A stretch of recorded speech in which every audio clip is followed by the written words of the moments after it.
Bapak Eporus AKBP dan pimpinan AKBP yang saya hormati, para pimpinan Sinode Gereja di Sumatera Utara, lalu ada Bang Saurlin Siagian dari Komnas HAM, ada Pak Pendra Siagian dari DPD Sumatera Utara. Shalom. Saudara-saudara, yang pertama kita rasanya bisa memberi pesan kepada pihak publik bahwa doa bersama merawat tanah Batak ini dihadiri oleh perwakilan politisi, dihadiri oleh saudara kita dari Komnas HAM dan gereja-gereja. Ini pesan yang sangat kuat untuk pihak luar bahwa kita sungguh-sungguh atau serius merawat tanah Batak yang kita cintai. Kita sangat serius merawat tanah Batak yang kita cintai. Saya ajak kita aplaus untuk menyemangati perjuangan ini.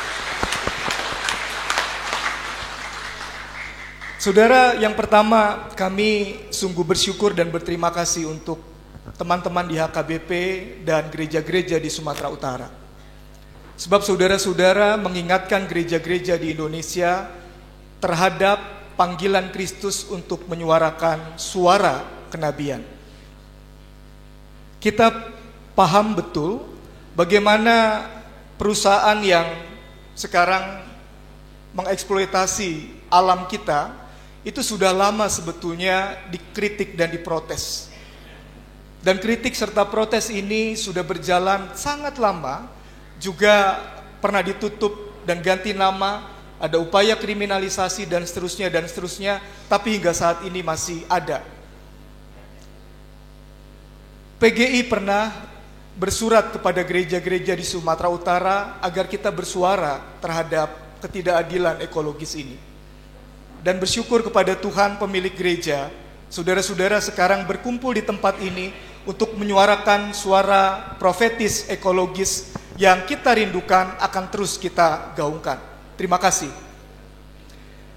Yang kedua, suara kenabian ini menurut Bang Gomar membutuhkan nyali profetis. Sebab kita semua cenderung lebih suka diam terhadap apa-apa yang tidak adil. Kecenderungan saya dan saudara-saudara adalah lebih tidak peduli terhadap apa-apa yang kita hadapi sebagai ketidakadilan, termasuk ketidakadilan ekologis.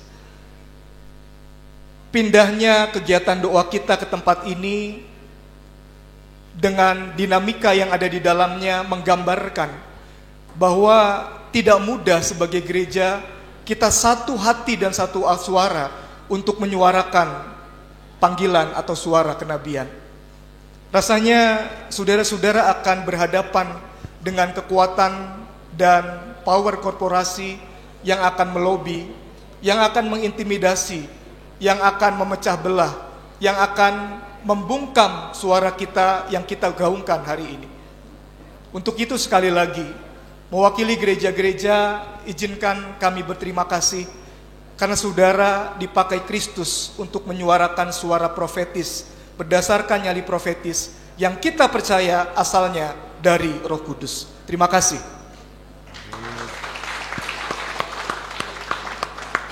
Nah, untuk itulah kami mewakili 105 sinode gereja-gereja di Indonesia menyatakan, saudara-saudara di tanah Batak tidak sendirian. Saudara-saudara punya saudara dari berbagai sinode gereja yang akan kami dorong sedemikian rupa untuk menjadikan perjuangan ini, perjuangan gereja-gereja di Indonesia. Sebab pada titik inilah saudara-saudara, kita sedang berjuang merespon krisis ekologis yang kalau tidak diintervensi dengan pertobatan ekologis seperti yang Om Puy tadi katakan, kita akan mengalami kiamat ekologis.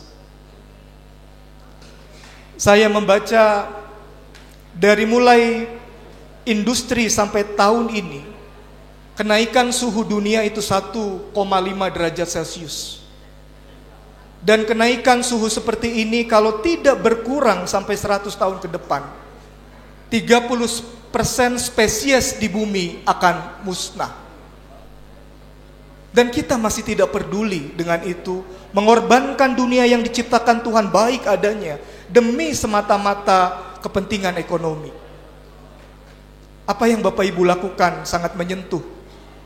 Dan itu sebabnya kita mau bergandengan tangan agar ini menjadi awal dari gerak kita yang tidak ringan. Ketum PGI menyampaikan pesan gereja-gereja di Indonesia mendukung secara total perjuangan masyarakat adat dan hak-hak lingkungannya. Mari kita bergandengan tangan, dan ini pekerjaan panjang yang membutuhkan bukan hanya nyali profetis, tapi daya tahan profetis, supaya perjuangan kita tidak mandul, supaya perjuangan kita tidak tumpul. Di dalam kasih dan kuasa Roh Kudus-Nya kita percaya perjuangan ini berharga di mata Allah, sebab kita sedang mengerjakan pekerjaan Allah seperti yang dikatakan Om Puy Eporus. Dan kalau Allah di pihak kita, siapa lawan kita? Tuhan memberkati perjuangan kita bersama. Shalom.